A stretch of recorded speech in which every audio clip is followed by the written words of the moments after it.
Hare Krishna Hare Krishna Hare Krishna Hare Krishna Krishna Krishna Krishna Krishna Hare Hare Hare Hare Hare Rama Hare Rama Hare Rama Hare Rama Rama Rama Rama Rama Hare Hare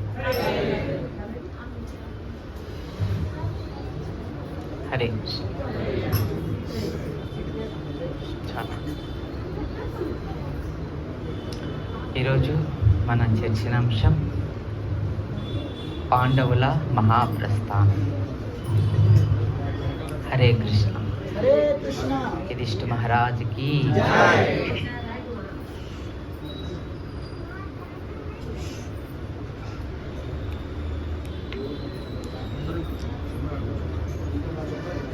so Mahabharatam అంతా పూర్తయిన తర్వాత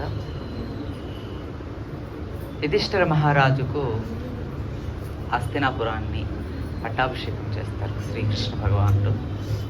అయితే తర్వాత కొన్ని యజ్ఞాలు కూడా చేస్తారనమాట. యుధిష్ఠిర మహారాజు రాజసూయాగం అని చెప్పి ఆయన నిర్వహిస్తారు. వాస్తవానికి యుధిష్ఠిర మహారాజుకు ఒక పేరు ఉంది, అజాత శత్రువు. అజాత శత్రువు అని చెప్పేసి యుధిష్ఠిర మహారాజుకు ఒక పేరు. ఆయన ఎవరి పట్ల కూడా శత్రుత్వం కలిగి ఉండడు అనమాట. అంతటి మృదువైనటువంటి స్వభావం కలిగి ఉన్నటువంటి వారు యుధిష్ఠిర మహారాజు. పాండవులకెల్లా యుధిష్ఠిర మహారాజుకు చాలా చాలా ఎంత మృదు స్వభావం ఉంటుంది అంటే, ఆయనలాగా కోమల హృదయం కలిగినటువంటి వ్యక్తులు మరొకరు ఉండరు అనమాట. అంతటి కోమల హృదయం కలిగి ఉంటారనమాట యుధిష్ఠిర మహారాజు. ఎవరు ఏ విధంగా మాట్లాడినప్పటికీ కూడా యుధిష్ఠిర మహారాజుకు కోపము అనేది ఆయనకు రానే రాదు. వాళ్ళు మహాభారతం విన్నప్పుడు మనకు అర్థమవుతుంది. దూదంలో అన్ని పోగొట్టుకున్నాక వాళ్ళు అరణ్యానికి రావాల్సి వస్తుంది. అరణ్యానికి వచ్చినప్పుడు ద్రౌపది మాత అలానే భీమసేనుల వారు యుధిష్ఠిర మహారాజును అవమానంగా మాట్లాడతారనమాట. అంటే ఎగతాళిగా మాట్లాడతారు. అసలు నువ్వు ఈ కాలపు మనిషివేనా అంటే ఆయన ఏం మాట్లాడడం లేదు. ఇంత రాజ్యం పోగొట్టుకొని ఇంత ప్రశాంతంగా ఎలా కూర్చొని ఉన్నావు? అంతా ఆ విధంగా భీమసేనుల వారు ద్రౌపది మాత మాట్లాడుతున్నప్పుడు కూడా ఆయన ఏం మాట్లాడడం లేదు. ద్రౌపది మాత భీమసేనుల వారు అలా విధంగా మాట్లాడతారా? ద్రౌపది మాత వస్తుంది, నన్ను వాళ్ళు ఘోరంగా అవమానించారు, నీ భార్యను అవమానించినారు, ఏమనిపించలేదా? ఇట్లే ఉన్నారన్నమాట. వాళ్ళతో యుద్ధం చేసి భీమసేనుల వారు చెప్తారు, ఇప్పుడు మీరు ఓ అనండి, ఈ నిమిషం కౌరవులను అందరినీ కూడా మట్టు పెట్టి ఆ రాజ్యాన్ని తీసుకొచ్చి నీకు ఇచ్చేస్తాను, లేదా నీవు నీ మాట మీదనే కట్టుబడి ఉంటావంటే 13 సంవత్సరాలు అరణ్యవాసం చేస్తాననేది నువ్వే కదా. ఓ పని చెయ్యి, మేము యుద్ధం చేస్తాం, రాజ్యాన్ని గెలుచుకుంటాం, నువ్వు 12 సంవత్సరాలు అరణ్యవాసం చేసేసి తర్వాత రా, ఏమి మళ్ళీ నీ రాజ్యం నీకు ఇచ్చేస్తాం మేము. భీమల వారు చెప్తారండి, భీమసేనుల వారు. అంతేగాని ఈ విధంగా అడవిలో నివసించిన మాకు ఏమది అని పాపం యుధిష్ఠిర మహారాజును, నువ్వు ఏ కాలంలో ఉన్నావు, ఎలా ఉన్నావు, వాళ్ళంత దారుణంగా స్వభావం కలిగి ఉంటే, అంత మోసం చేస్తే కూడా ఇప్పుడు ఇంకా పట్టుకొని ధర్మము అది ఇది అని మాట్లాడుతున్నావు. కాలం మారిపోతున్నా కానీ ఇప్పుడు మళ్ళీ భగవద్గీత అంటారు, భాగవతం అంటారు, మందిరం అంటారు. ఏ చక్కగా సినిమాలు సిగరెట్లు తాగితే వ్యభిచారాలు చేసి మందు పానీలు తాగి ఆనందించకుండా ఏంటండి ఈ అలవాట్లు? ఇప్పుడు మనం ఎలా మాట్లాడుతున్నామో ఆ రోజు కూడా భీమసేనుల వారు ద్రౌపది మాత యుధిష్ఠిర మహారాజును అలానే మాట్లాడారన్నమాట. నీకు ఒకవేళ ఇష్టం లేకపోతే మేము పరిపాలిస్తాం, నువ్వు వచ్చేవాడు, నువ్వు అడవిలోనే అరణ్యవాసం చేసుకో అని అనేసి యుధిష్ఠిర మహారాజు ఈ భీమసేనుల వారు ద్రౌపది మాత ఈ చర్చ జరుగుతూ ఉండగా అర్జునుడు అదే సమయంలో వస్తాడనమాట. అర్జునుడు, అవును కదా, మనం కూడా యుద్ధం చేస్తే బాగుంటుంది, మనం రాజ్యాన్ని మనం పొందాలా అని అనేసి అంటే యుధిష్ఠిర మహారాజు అప్పుడు చెప్తాడనమాట, మనం రాజ్యాన్ని పొందాలి అని అంటే మనకున్న అర్హత ఏంటి? మన దగ్గర ఏ సైన్యం ఉంది? వాళ్ళు అరణ్యవాసం అనే ఒక కాన్సెప్ట్ తెచ్చిందేదే మనకు సైన్యం లేకుండా చేయడం కోసం, మనకంటూ ఒక వ్యక్తులు లేకుండా చేయడం కోసమే వాళ్ళ ఉద్దేశమైంది. మరి ధర్మరాజు గారు చెప్తారనమాట అర్జునుడితో, మనం వారితో యుద్ధం చేయాలంటే ఎవరితో చేయాలి? భీష్ముడితో చేయాలి. భీష్మదేవుడు ఒక శబ్దం చేసి హస్తినాపురంలోనే పట్టుకొని కూర్చొని ఉన్నాడు. ఆయన మన పక్కకు వస్తాడా? మనతో కలుస్తాడా ఆయన?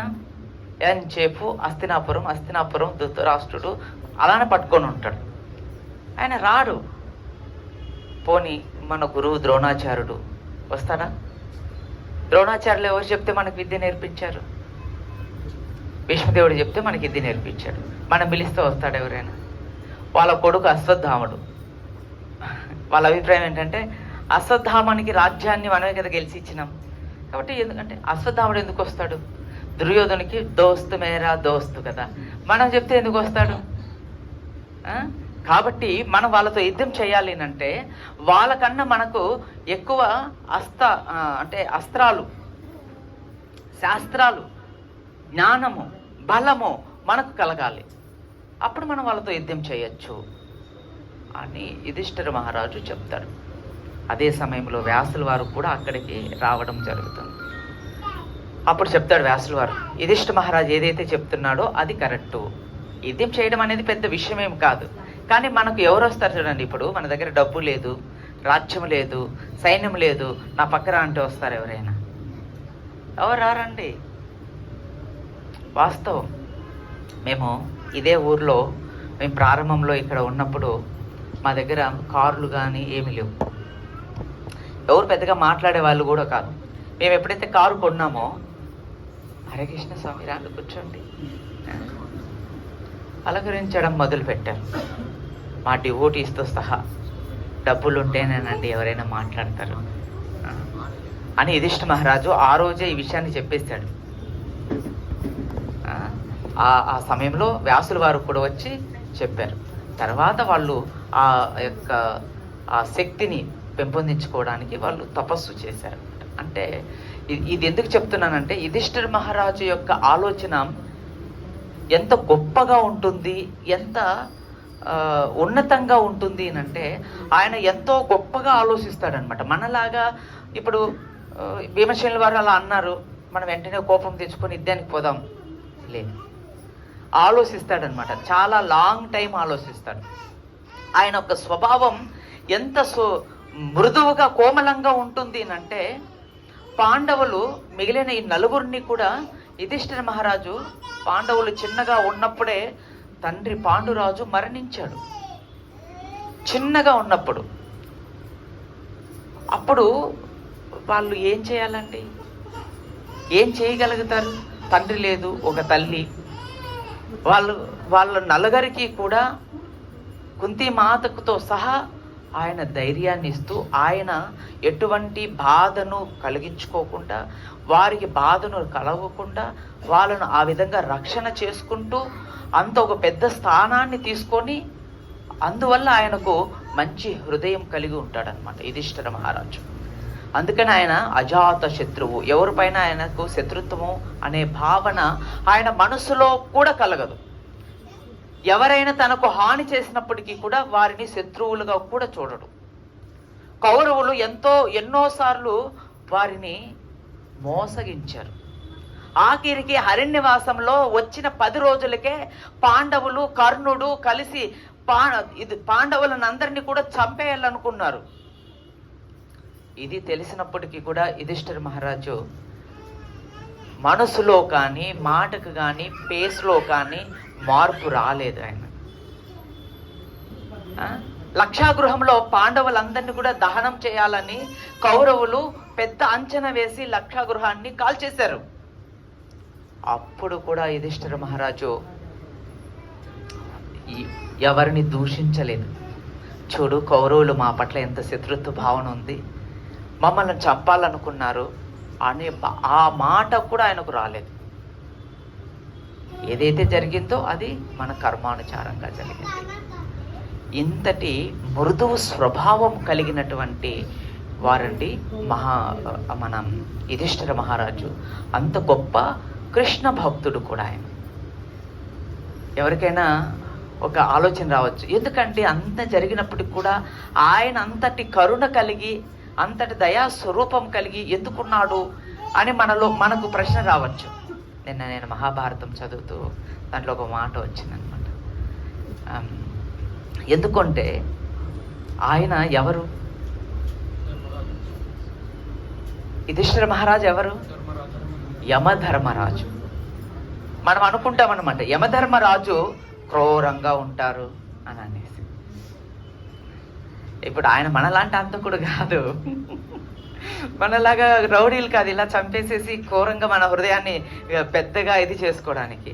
ఆయన ఒక ప్రాణాన్ని శరీరంలోంచి లాగేటప్పుడు ఆ యొక్క ఆత్మ ఆ శరీరాన్ని వదిలేటప్పుడు అది పొందే బాధను ఆయన సహించలేడు పాపం.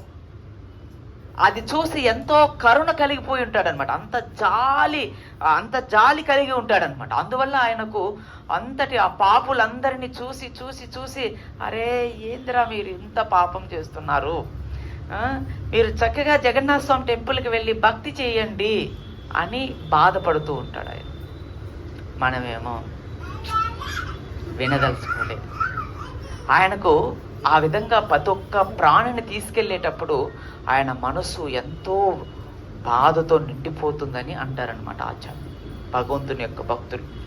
ఆ కారణంగా ఆయన హృదయం అంత మృదువుగా కోమలంగా అంత మృదు స్వభావం కలిగి ఉంటారనమాట యుధిష్ఠిర మహారాజు.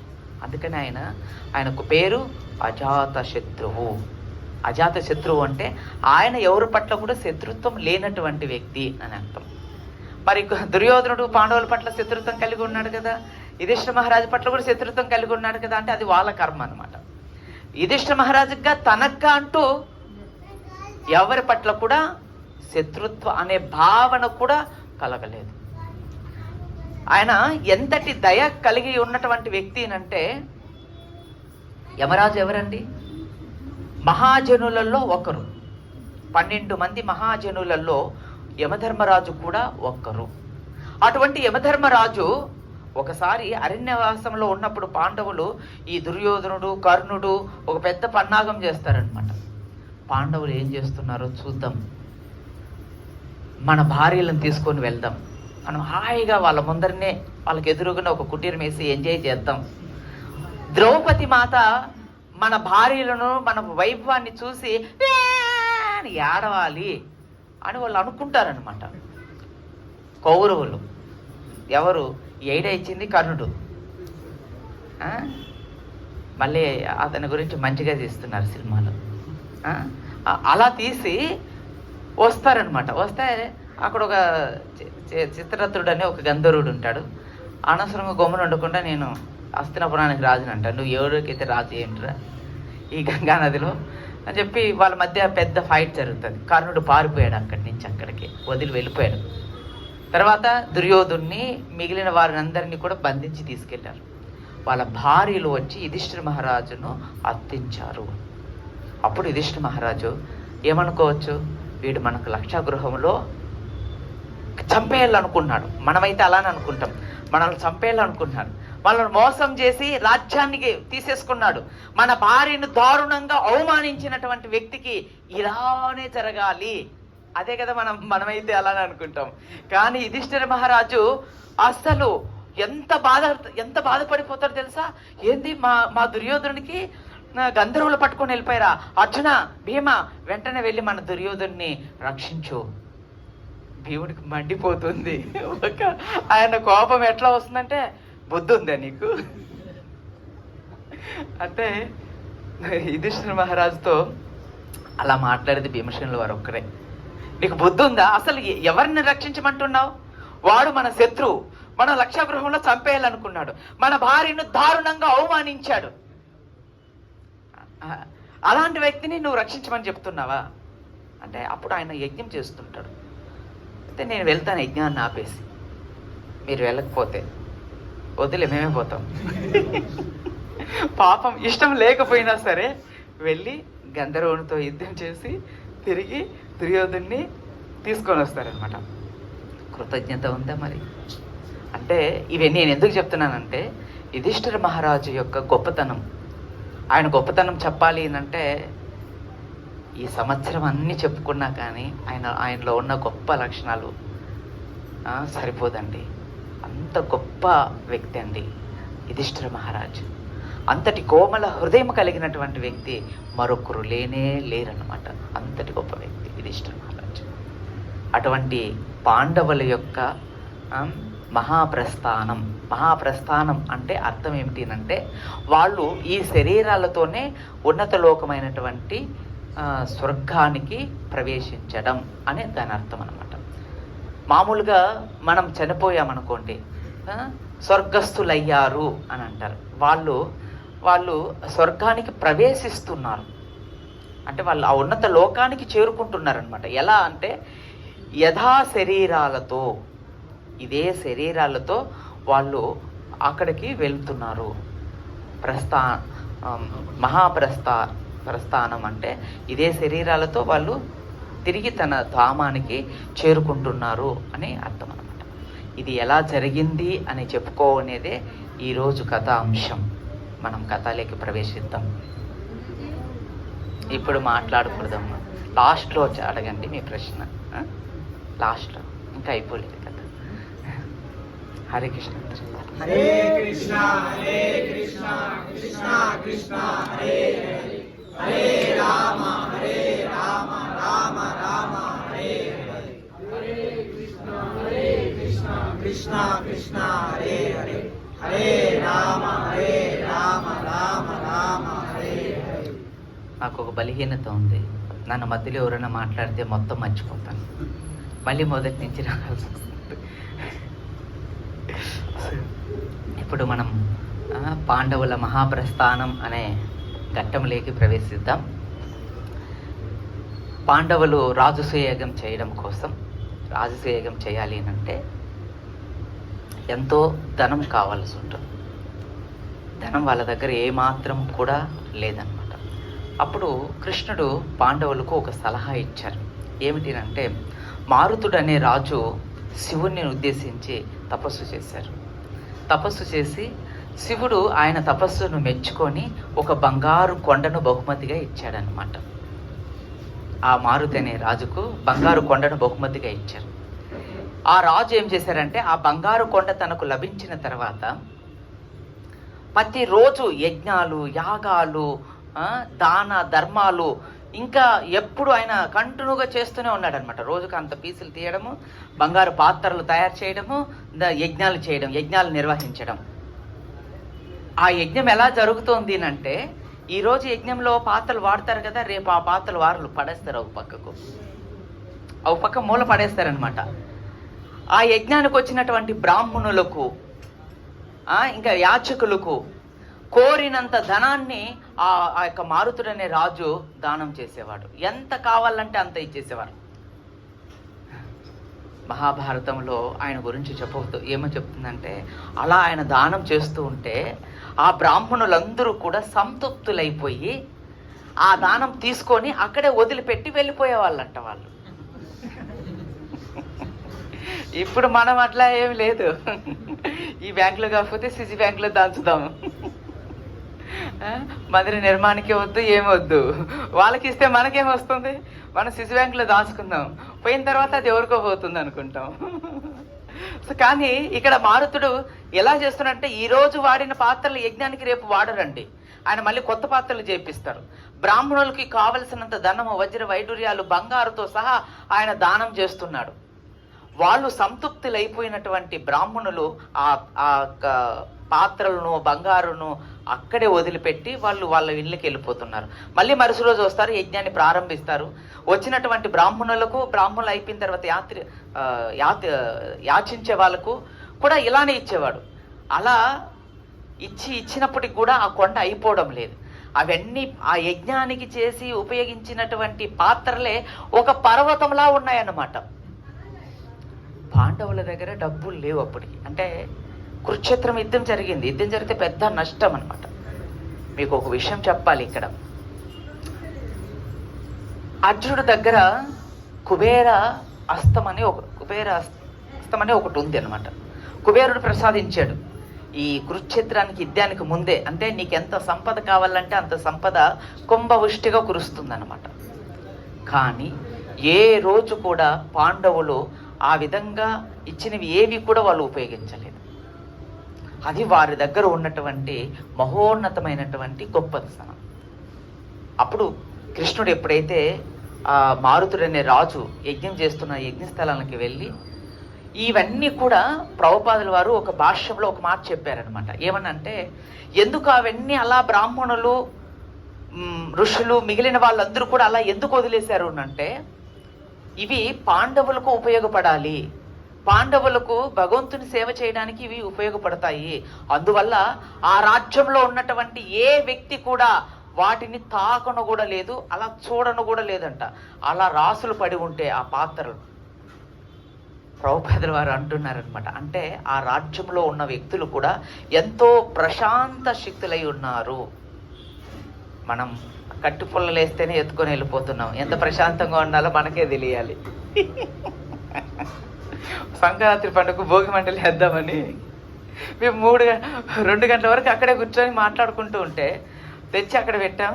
ఇంకో అబ్బాయికి చెప్పిన వద్దు నాయన అంటే కూడా అక్కడే పెట్టినారు. యాటికి పోవు, దేవుడు ఎవడు ఎత్తుకుపోడు అనేసి. అంటే ఎంత చెప్పినా వినడు ఆ మహానుభావుడు, విచిత్రం మనిషి. మేము వచ్చి స్నానం చేసి మంగళారతి చేసుకుని వచ్చే లోపల ఊడ్చుకొని వెళ్ళిపోయినారు. అసలు అక్కడ కట్లు వేసినట్లు ఆధారాలు కూడా లేవు. అంటే అంత సంతృప్తిగా ఉన్నామని మనం అర్థం. అంటే మనం ఎంత సంతృప్తిగా కాదు, కకృతిగా ఉన్నాం. ఎంత కకృతికి దిగదారిపోయినామో అర్థం చేసుకోవాలి. అంత దిగదారిపోయినాం. కానీ ఆ రోజుల్లో వాళ్ళు భగవంతుని పట్ల భక్తి భావన కారణంగా సంతృప్తి కలిగి ఉన్నారు. ఇవన్నీ కూడా తర్వాత పాండవులకు ఉపయోగపడాలి. పాండవులు వాళ్ళు చేసే ఆ సేవకు, కృష్ణుని యొక్క సేవ కోసం, ఆ మహోన్నతమైనటువంటి భక్తులకు ఇవన్నీ కూడా చేరాలి అన్న భావనతో వాళ్ళు ఎవ్వరు కూడా ఆ బహుమతులను తీసుకొని అక్కడే పెట్టేసి వెళ్ళిపోయారనమాట. అప్పుడు పాండవులు అంటే మిగిలిన 4 వెళ్ళి ఆ వస్తువులన్నీ తీసుకొచ్చి గొప్ప యజ్ఞాన్ని నిర్వహించారు. ఈ రకంగా పాండవులు యాగాన్ని పూర్తి చేశారనమాట.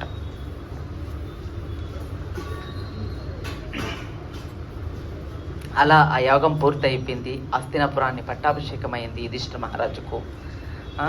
కృష్ణుడు కూడా హస్తినాపురాన్ని వదిలిపెట్టి ద్వారకాకు వెళ్ళిపోయాడు. వెళ్ళిపోయి కూడా చాలా రోజులు గడిచిపోయింది. అయితే అర్జునుడికి మనసులో ఒక భావన కలుగుతుంది అనమాట. ఏమిటి అంటే, నా స్నేహితుడైనటువంటి, నా మిత్రుడైనటువంటి కృష్ణుడు చాలా రోజులయ్యింది హస్తినాపురాన్ని వదిలి ఆయన ద్వారకాకు వెళ్ళిపోయి, నా స్నేహితుని చూడాలి, నా స్నేహితుని కలుసుకోవాలి, కృష్ణుని చూడాలి అన్న ఆలోచనతో అర్జునుడు ఏం చేస్తాడంటే ద్వారకా నగరానికి హస్తినాపురం నుంచి వెళ్ళిపోతారనమాట. ఈయన కూడా వెళ్ళిపోయి చాలా రోజులు గడిచిపోతుంది. చాలా రోజులు అయినప్పటికీ కూడా అర్జునుడు ఎంతసేపటికి కూడా, ఎన్ని రోజులు అయినప్పటికీ కూడా తిరిగి రారు. ఆ రోజుల్లో వాట్సాప్ లేవు, ఫోన్లు లేవు. ఎవరైనా వార్తాహరుడు వచ్చి చెప్పాలి అంతే తప్ప లేకపోతే తెలియదు అనమాట. ఈ లోపల విదురుల వారు కూడా హస్తినాపురానికి వచ్చారు. అది ఇంతవరకు మనం చెప్పుకున్నాం. హస్తినాపురానికి వచ్చి మీ ధృతరాష్ట్రునికి ఉపదేశం చేసి ఆయన పంపించేశారు. ఆయన వెళ్ళిపోయాడు. ధృతరాష్ట్రుడు వెళ్ళి ఆయన దారిని ఆయన వెళ్ళిపోయాడు. తర్వాత ఆయన కూడా, విదురుల వారు కూడా అక్కడి నుంచి వదిలిపెట్టి వెళ్ళిపోయారు. వెళ్ళిపోయిన తర్వాత అలా కొంతకాలం గడిచిపోయిన తర్వాత యుధిష్ఠిర మహారాజుకు కొన్ని చెడు సూచనలు కనిపిస్తూ ఉన్నాయన్నమాట. రాజ్యంలో కలి ప్రవేశం అవుతున్నట్లు ఆయన మనసుకు అనిపిస్తుంది అనమాట. కొన్ని చెడ లక్షణాలు కనిపిస్తున్నాయి. నక్కలు మరగడం, కుక్కలు యుధిష్ఠిర మహారాజు నడుస్తూ ఉంటే యుధిష్ఠిర మహారాజును చూసి మరగడం, గోవులు ఎడం వైపు గుండగా అవి ప్రయాణించడం, పక్షులన్నీ కూడా వింతగా అరుపులు చేయడం, గాలులన్నీ వ్యతిరేకంగా ప్రవర్తించడం, ఈ విధమైనటువంటి ఒక వాతావరణాన్ని యుధిష్ఠిర మహారాజు గమనిస్తాడనమాట. అంతకు ముందే కొంచెం ముందు నారదుని హస్తినాపురానికి వచ్చి యుధిష్ఠిర మహారాజుతో మాట్లాడతాడు. ఏమనంటే, దేవాతి దేవుడైనటువంటి శ్రీకృష్ణ భగవానుడు తన యొక్క లీలలను త్వరలోనే పూర్తి చేస్తున్నాడు. మీరు కూడా ఆయన లీల చేసిన వెంటనే మీరు కూడా పరంధామైనటువంటి ఆ భగవద్ధామానికి వెళ్ళిపోండి, ఇక్కడ ఉండద్దండి అని నారదముని ఆజ్ఞ చేసి వెళ్ళిపోయారు. ఎప్పుడైతే ఈ సంఘటనలన్నీ యుధిష్ఠిర మహారాజుకు కనిపిస్తున్నాయో నారదముని చెప్తున్నటువంటి ప్రతి ఒక్క విషయము ఆయనకు గుర్తుకొస్తుంది. నారదముని ముందే చెప్పేసి వెళ్ళారు, పాండవులకు ప్రతి ఒక్క సంఘటనలో నారదముని, వ్యాసులు వారు, మార్కండేయముని, ఇంకా చాలామంది సాధువులందరూ వచ్చి సలహాలు ఇస్తూ ఉంటారు. నారదముని రాగానే అదే సలహా ఇచ్చాడు, దేవాతి దేవుని యొక్క లీల పూర్తి అవుతుంది, మీరు సిద్ధంగా ఉండండి. చూడండి యుధిష్ఠిర మహారాజుకు ఎప్పుడైతే శ్రీ శ్రీ జగన్నాథ బలదేవ సుభద్రమాయకి జయ, రాధ మాధవకి జయ, ప్రహ్లాద నరసింహదేవుకి జయ, శిల ప్రభుపాదకి జయ, ఎప్పుడైతే ఈ సంఘటనలన్నీ ఆయన ముందు కనిపిస్తున్నాయో ఆయన మనసులో వెంటనే నారదముని గుర్తుకొచ్చాడనమాట. నారదముని ఈ మధ్య కాలంలోనే వచ్చి హస్తినాపురానికి వచ్చి ఈ విధంగా సలహా ఇచ్చి వెళ్ళారు, భగవంతుడు తన లీలలను పూర్తి చేయబోతున్నాడు, మనం ఇక్కడి నుంచి మీరు కూడా వెళ్ళిపోండి అని చెప్పి నారదముని చెప్పారు. కాబట్టి నాకు తెలిసినంత వరకు ఇది దేవాతి దేవుడు తన లీలను పూర్తి చేస్తున్నాడు లేదా అయిపోయి ఉండొచ్చు అని ఆయన మనసులో పూర్తిగా మనసు అంటే కలత కలుగుతుందన్నమాట. ఎందుకు కలుగుతుందంటే అర్జునుడు వెళ్ళిన వ్యక్తి, అర్జునుడు చాలా రోజులు అయిపోయినప్పటికీ కూడా తిరిగి ఇంటికి రాలేదు, హస్తినాపురానికి రాలేదు. ఇక్కడ పరిస్థితులు చూస్తే అన్ని వ్యతిరేకంగా కనిపిస్తున్నాయి. అందుకని యుధిష్ఠిర మహారాజు భీమసేనుల వారిని పిలిచి, భీమా, నువ్వు గమనిస్తున్నావా జరుగుతున్నటువంటి సంఘటనలు? నేను నడుస్తుండగా గోవులు నా ఎడం వైపు నుంచి నడుస్తున్నాయి. గోవులు ఎప్పుడు ఎడం వైపు నుంచి నడిస్తే అశుభం అన్నమాట. అలానే పక్షులు వింతగా వింతగా అవి అరుస్తూ ఉన్నాయి. అంతేకాకుండా కుక్కలు నన్ను చూసి మరుగుతున్నాయి. నా ఎడమ కన్ను పదే పదే కొట్టుకుంటూ ఉంది. ఇవన్నీ కూడా నాకేమనిపిస్తుంది అని అంటే, దేవర్షి నారదముని చెప్పినట్లుగా దేవాతి దేవుడైనటువంటి మన ఆత్మబంధువైనటువంటి ఆ స్వామి ఈ భౌతిక జగత్తు నుంచి వదిలి తన సుధామానికి వెళ్ళినట్లు నాకు అనిపిస్తుంది. అయినా మన అర్జునుడు ఎందుకు ఇంకా తిరిగి రాలేదు? అసలు ఏమయ్యింది? కృష్ణుడికి ఏమయ్యింది? ద్వారకాకి ఏమయ్యింది? అర్జునుడికి ఏమయ్యింది?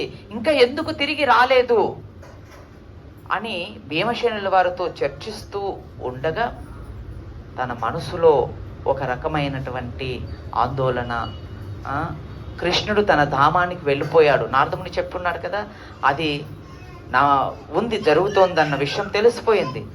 కానీ అర్జునుడు ఎందుకు తిరిగి రాలేదు? అర్జునుడికి విషయం ఏమిటి? ఇంతలోనే వీళ్ళిద్దరూ భీమసేనుల వారు, ధర్మరాజుల వారు మధ్య చర్చ జరుగుతూ ఉండగా కొద్ది నిమిషాలలోనే మన అర్జునుడు హస్తినాపురములోకి భవంతిలోకి ప్రవేశించాడు. భవంతిలోకి అర్జునుడు ఎప్పుడైతే ప్రవేశించాడో అర్జునుడిని చూడగానే యుధిష్ఠిర మహారాజు ఆశ్చర్యంతో అడుగుతాడనమాట. యుధిష్ఠిర మహారాజుకు ప్రణామాలు చేస్తాడు. అర్జునుడు వచ్చి చూస్తాడు, ఏం నాయన, ఏమైంది నీ అందం? అర్జునుడు ఎంత అందమైన వాడో తెలుసా? చాలా అందమైనటువంటి వ్యక్తి. ఆయన యొక్క సౌందర్యం మనోహరంగా ఉంటుంది. అటువంటి సౌందర్యము నీది అలా మాడిపోయి ఉంది. అసలు ఏం జరిగింది?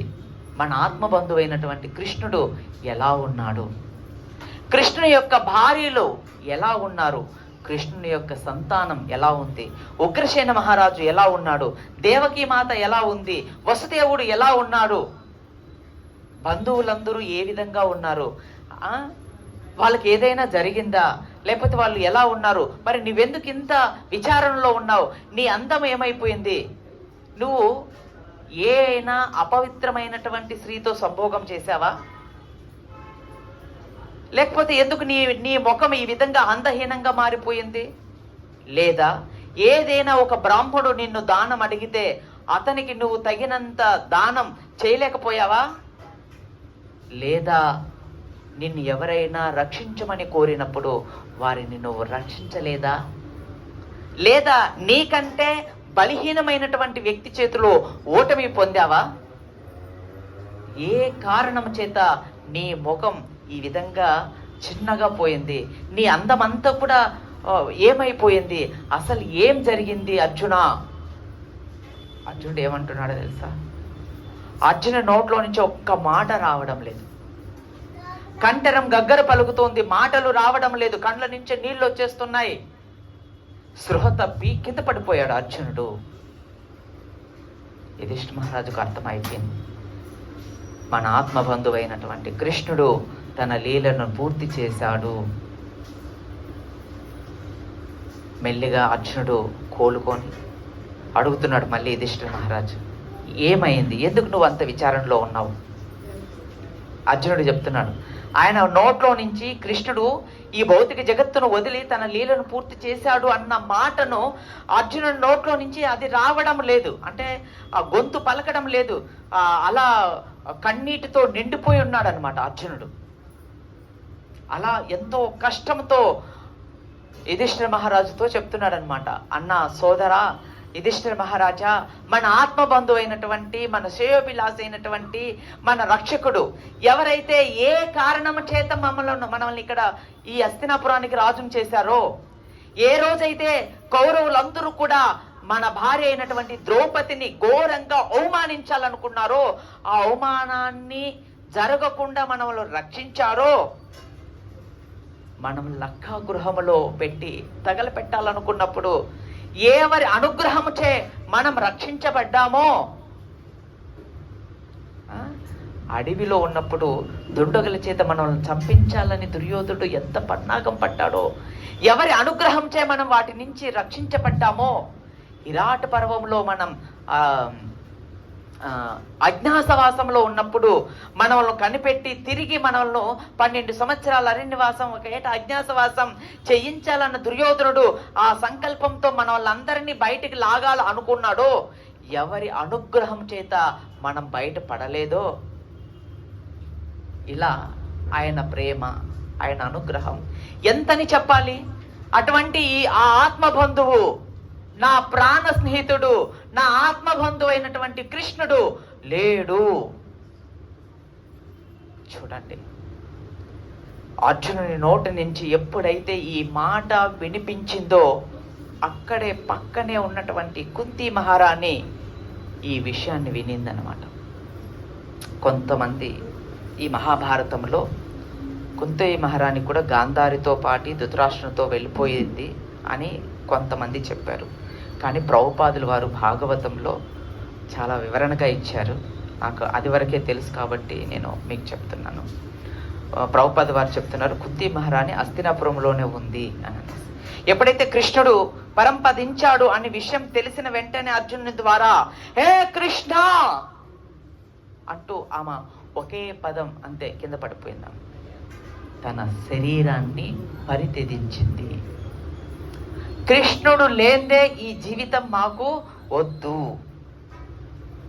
కృష్ణుడు లేని జీవితం ఒక జీవితమా? కృష్ణ భక్తి లేని జీవితం అదొక జీవితమా? అర్జునుని యొక్క శోకం మామూలుగా లేదు. ఆయనకు 2 కన్నులు నిండిపోయినాయి. యుధిష్ఠిర మహారాజు వెంటనే పరీక్షిత్ మహారాజును పిలిచి, అతను చిన్న పిల్లవాడు, 12 సంవత్సరాలు అలా ఉంటాయి, అతని సింహాసనంలో కూర్చునిపెట్టి తన కిరీటాన్ని తీసి వెంటనే కృష్ణుడు పరంపదించాడు అన్న వెంటనే పాండవులు తన కిరీటాలను కింద పెట్టేశారు. ఎంత భక్తి అండి! కృష్ణుడు మనకి ఇవన్నీ ఇచ్చిండేది. కృష్ణుడు లేదే ఈ రాజ్యము కానీ, ఈ రాజ్య సుఖాలు కానీ మాకేమీ వద్దు. మీరు శ్రీమద్ భాగవతం వింటే పాండవులు రాజుగా అయినప్పుడు కూడా యుధిష్ఠిర మహారాజు ఎటువంటి సుఖాలను వాళ్ళు పొందలేదు అనేది క్లారిటీగా ఉంది భాగవతంలో. వాళ్ళు కేవలము యుధిష్ఠిర మహారాజు ఎలా పరిపాలించాడు అనంటే, నీ భగవంతుని యొక్క భక్తుడిగా, ప్రతినిధిడిగా భావించి ఆయన సేవ చేశాడనమాట. కృష్ణుడు ఎందుకని అతన్ని రాజుగా చేయాలనుకున్నాడు? స్వార్థం లేనటువంటి వ్యక్తి, ఎవరి పట్ల శత్రుత్వం లేనటువంటి వ్యక్తి, మృదు స్వభావము కలిగినటువంటి వాడు, ఎంతో కరుణ కలిగినటువంటి వాడు, ఎన్ని అపరాధాలు చేసినప్పటికీ కూడా క్షమించి వారి పట్ల ప్రేమను చూపించే వ్యక్తి. అందుకని కృష్ణుడు యుధిష్ఠ మహారాజుకు ముగ్ధుడైపోయాడు.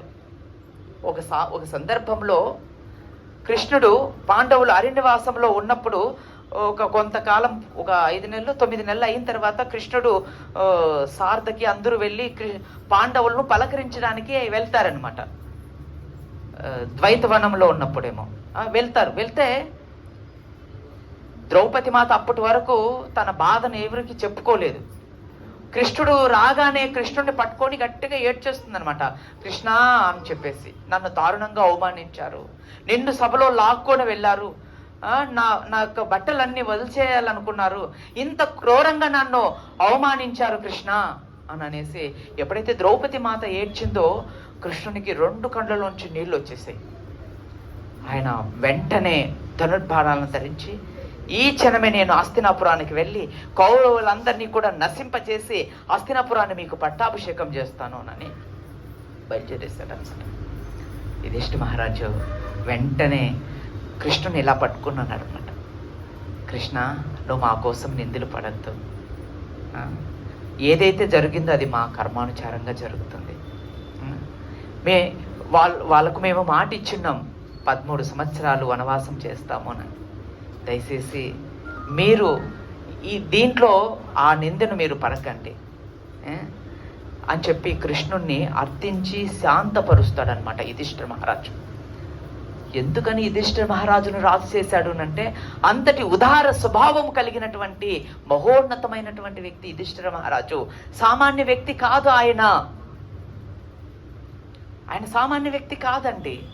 అంతటి గొప్ప హృదయం కలిగినటువంటి, క్షమాగుణం కలిగి ఉన్నటువంటి వ్యక్తి ఆయన. భగవంతుని భక్తులకే క్షమాగుణం ఉంటుందండి, మిగిలిన వారికి ప్రతీకారమే ఉంటుంది. ప్రతీకారమో గొడ్డుకారమో 2 ఉంటాయి. దుర్యోధను చూడండి, ఎంతటి ప్రతీకారంతో మగిలిపోతూ ఉంటాడు.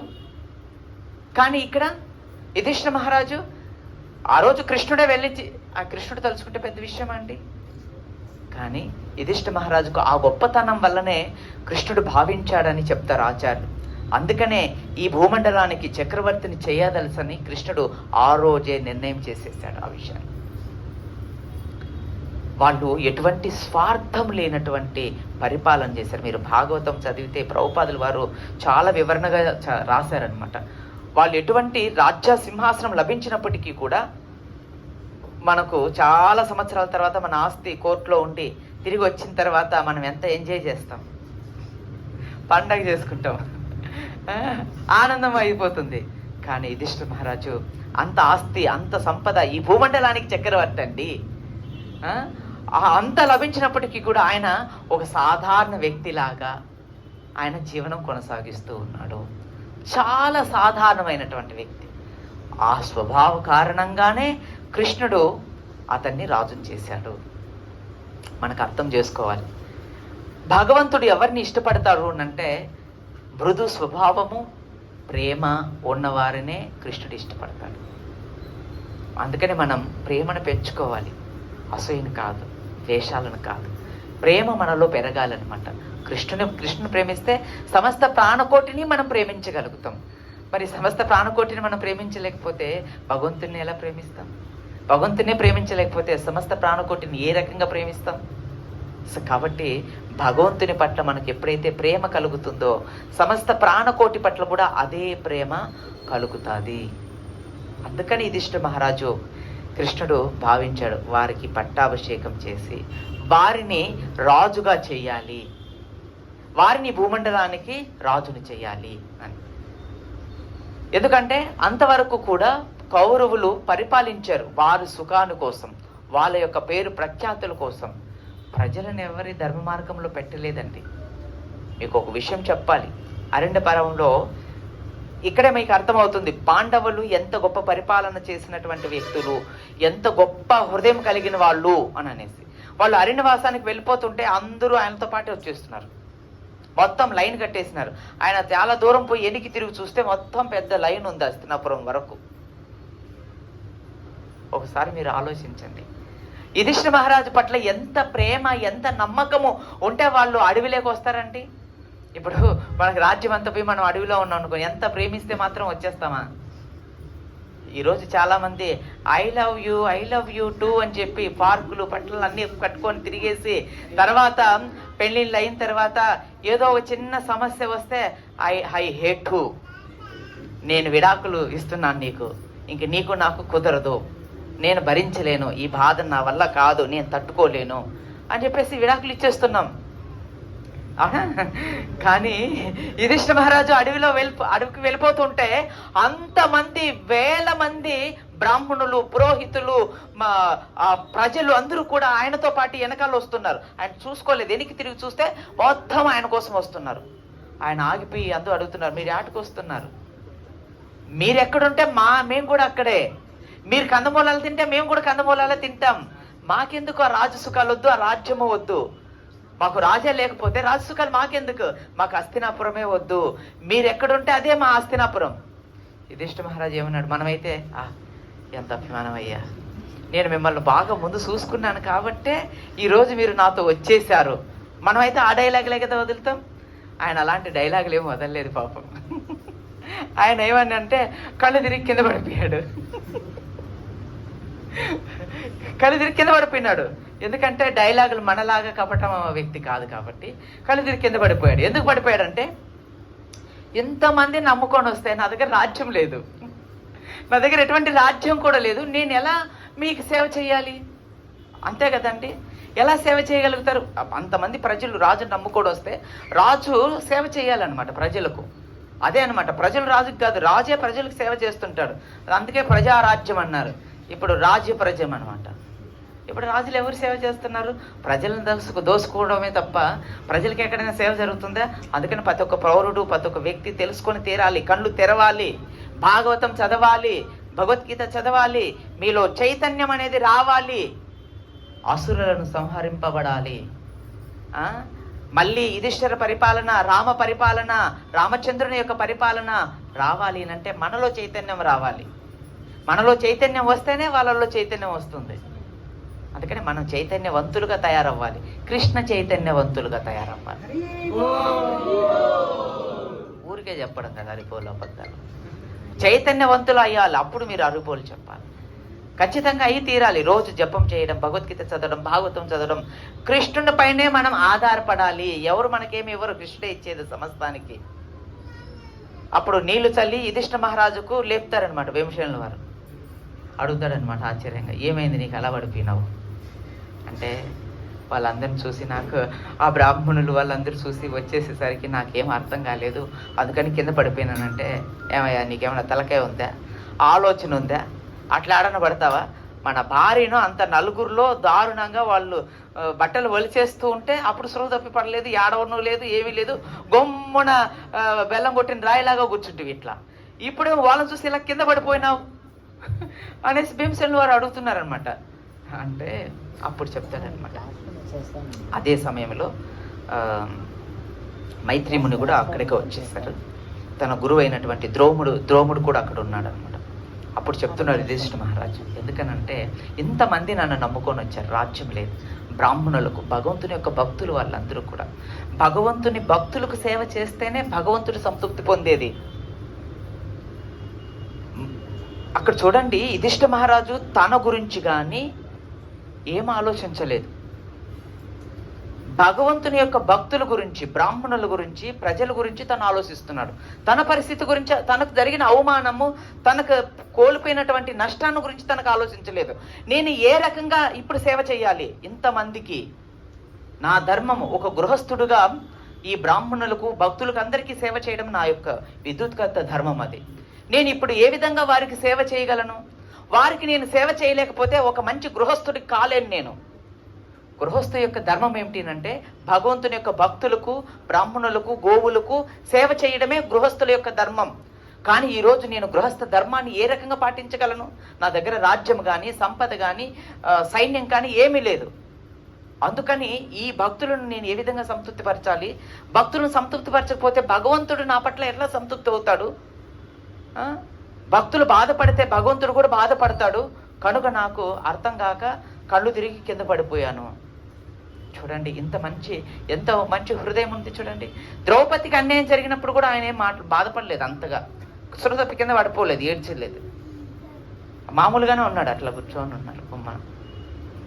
కానీ అప్పుడే ద్రోణుడు మైత్రీముని వచ్చినప్పుడు అప్పుడు మైత్రీముని ఒక సలహా ఇస్తాడు, సూర్యదేవుని గురించి ప్రార్థన చేయమని. అప్పుడు 6,000 మంత్రాలతో ద్రోణుడు ఒక సూర్య భగవాను అర్థిస్తారు. అప్పుడు సూర్యనారాయణుడే వాళ్ళ ముందు ప్రసన్నుడై అక్షయ పాత్రను ప్రసాదిస్తారు. అంటే మనం భగవంతుని యొక్క భక్తులకు సేవ చేయాలి, అది మన ధర్మం, గృహస్థ ధర్మం. ఎక్కడున్నా సరే యుధిష్ఠిర మహారాజు గృహస్థ ధర్మాన్ని పాటించాడు. అడవిలో కూడా బ్రాహ్మణులకు సేవ చేస్తూ ఉన్నాడు. అంతమంది బ్రాహ్మణులకు అక్షయ పాత్ర ద్వారా, వాళ్ళందరూ అడవిలోనే ఆయనతో పాటే ఉన్నారు 14 సంవత్సరాలండి. వాళ్ళేమో 5 మంది 6 మంది లేరు, కొన్ని వందల మంది ఉన్నారు ఆయనతో పాటి, బ్రాహ్మణులు ఉన్నారు. వాళ్ళు కాకుండా మళ్ళీ పురోహితుడైన ద్రోణుడు ఉన్నాడు. వాళ్ళు కాకుండా మళ్ళీ మార్కండేయ ఋషి వచ్చాడు. మధ్య మధ్యలో ఋషులందరూ వచ్చి సలహాలు ధైర్యం చెప్పారు. మార్కండేయుని వచ్చి మధ్యలో, యుధిష్ఠిరా నీకు తెలుసా విషయం, చెప్పండి మహాత్మా అంటే, అదే నీకు తెలుసా విషయం ఏమిటి, ఏం విషయం తెలియాలంటే, నువ్వొక్కడే ఈ అరణ్యవాసం చేయడం లేదు, రామచంద్రుడు కూడా 14 సంవత్సరాలు అరణ్యవాసం చేశాడు. రామచంద్రుని గుర్తుకు తెచ్చుకో. చూడండి ఎంత గొప్ప విషయం. మార్కండేయ ఋషి యుధిష్ఠిర మహారాజుకు చెప్తున్నాడు అనమాట, రాముడు కూడా, నేను అక్కడ ఉన్నాను, ఆ అరణ్యవాసంలో రాముడితో నేను మాట్లాడాను, ఆయన అరణ్యవాసాన్ని నేను నా కళ్ళతో చూసినటువంటి వాణ్ణి. కాబట్టి నువ్వు ధైర్యం వహించి, నువ్వు కృష్ణ స్మరణ చేస్తూ, ఈ రామకథ స్మరణ చేస్తూ ఈ యొక్క అరణ్యవాసాన్ని పూర్తి చెయ్యి. గొప్ప ప్రయోజకుడు బావు, నీ విద్యుత్కర్త ధర్మాలను వదిలిపెట్టద్దు, నీ గృహస్థ ధర్మాన్ని విడనాడద్దు అని మార్కండేయుని చెప్పాడు. ఈ విధంగా ఎంతో మంది ఋషులు వచ్చి వాళ్ళకి ధైర్యం ఇచ్చారు, ఆశీర్వాదాలు ఇచ్చారు. అందుకని గృహస్థగా యుధిష్ఠిర మహారాజు అడవిలో ఉన్నప్పటికీ కూడా తన యొక్క ధర్మం, గృహస్థ ధర్మం, రోజు యజ్ఞం చేయడము, దానం చేయడము, బ్రాహ్మణులకు, వైష్ణవులకు, గోవులకు సేవ చేయడం అనేది మానలేదు. మన సేవలు ఎలా ఉంటాయో తెలుసా, ఎప్పుడో సంవత్సరానికి ఒకసారి ఏదో కాస్త ఇచ్చింటాం, అది మనం చచ్చిపోయేంత వరకు దాన్ని డోలు కొడతాం. తీసుకున్నోడు డోలు కొట్టాలా, ఇచ్చినోడు డోలు కొట్టాలా. జడ్జి నకర జనారే, జడ్జి నకర జనారే, జడ్జి నకర జనారే అని. ఇంకా ఆధ్యాత్మిక కేంద్రాలు ఏ రకంగా డెవలప్మెంట్ అవుతాయండి, ఏ రకంగా డెవలప్మెంట్ అవుతాయి అంటే, మనం ఎక్కడికి పోతున్నాం, మనం ఎవరికి ఇస్తున్నాం, ఎందుకు ఇస్తున్నాం, దాని యొక్క ప్రయోజనం. మళ్ళీ ఇంకొక డైలాగు వదులుతాం, ఇన్ని దానాలు, ఇన్ని ధర్మాలు, ఇన్ని చేసినా భగవంతుడు నాకు మంచి చూపే చూడలేదు అంటే, నువ్వేమైనా మంచి ఉద్దేశంతో చేసావా? మనం చేసేదే భజన చేసుకోవడం కోసము, ఆ భజనలో మళ్ళీ మంచి మంచి ఉద్దేశాలు. మళ్ళీ ఎంత దారుణమైన స్వభావం అండి. ఒక గృహస్థ ధర్మం చాలా గొప్పదండి. గృహస్థ ఎంతో మందికి రుణపడి ఉంటాడు. రోజు 5 రకాల యజ్ఞాలు తనకు చేయాలి. గృహస్థుడైనటువంటి వ్యక్తి భూత యజ్ఞం చేయాలి, ఋష యజ్ఞం చేయాలి, దేవ యజ్ఞం చేయాలి. అంటే జీవులను సంతృప్తిపరచాలి. మనం భోజనం చేసేదానికి ముందు ఎవరైనా అన్నర్హులు ఉన్నారా లేదా చూసి భోజనం చేయాలండి గృహస్థులు. అలానే ఋషయజ్ఞం అంటే రోజు శాస్త్రాన్ని అధ్యయనం చేయాలి. రోజు శాస్త్రం చదవాలి, ఎంతసేపు వ్యాపారము డబ్బులు కాదు, కనీసం కొంచెంపైనా ఈ భాగవతం, భగవద్గీత, రామాయణాన్ని అధ్యయనం చేయాలి. దేవయజ్ఞం చేయాలి. ఓం స్వాహ ఇంద్రాయ స్వాహ, అలాగా మంత్రాలు చెప్తారు కదా, అగ్గి పెట్టి నెయ్యి పోస్తారు కదా, అట్లా మంత్రాలు చెప్తూ దేవతలను సంతృప్తిపరచాలి. తర్వాత పితృదేవతలను కూడా సంతృప్తిపరచాలి. పితృదేవతలకు కూడా వారు సంతృప్తిపరచాలి. తర్వాత కృష్ణుని సంతృప్తిపరచాలి. చూడండి, ఇది గృహస్థుని యొక్క ధర్మం. మనం ఇవన్నీ చేస్తేనే మన గృహస్థ జీవనంలో సుఖంగా, సంతోషంగా ఉంటాము. మన ఆలోచనలు ఎలా ఉంటాయంటే, మంచి ఉద్యోగం, మంచి డబ్బులు, మంచి బ్యాంక్ బ్యాలెన్సు, మంచి భవంతి, మంచి కారు ఉంటే సుఖంగా ఉంటాం. లేదు, నిత్యం దానం చేస్తేనే సుఖంగా ఉంటాం. ప్రతిరోజు దానం చేయాలండి. బ్రాహ్మణులకు, భక్తులకు సేవ చేసుకోవాలి. గృహస్థ ధర్మమే అది. లేదా గృహస్థాశ్రమంలో ఉండకుండా బ్రహ్మచారాశ్రమానికి వచ్చేయాలి. ఎస్ఆర్నో వస్తారా, అట్లే ఉంటారా? ఏం పలకడం లేదు ఎవరు. అర్థమైపోయిందా మీకు నేను చెప్పేది? తెలుగులో నేను తెలుగు మాట్లాడుతున్నానా, కన్నడ మలయాళం? తెలుగేనా? మీరేం తెలుగు వాళ్ళేనా, వేరే వాళ్ళు కూడా ఉన్నారా? ఎంతమందికి అర్థమైంది? అనవసరంగా ఇటుకు వచ్చామని ఆలోచనలు పడ్డారు కదా. పొరపాటున వచ్చేసాం, రాకుండా ఉంటే బాగుండేదే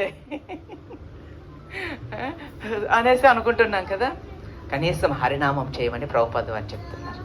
కేవలం హరినామం చేయడం వల్ల మనం భగవద్ధామానికి చేరుకుంటాము. ఈ కలియుగంలో ఇవేమి చేయాలంటే కష్టం అండి మనకు. అందుకని మీరు ఇవేం చేయొద్దండి. ప్రతిరోజు కూడా ఆచార్యులు చెప్పినట్లుగా భగవన్ నామం చేయండి, భగవద్గీత భాగవత శ్రవణం చేయండి, చాలు.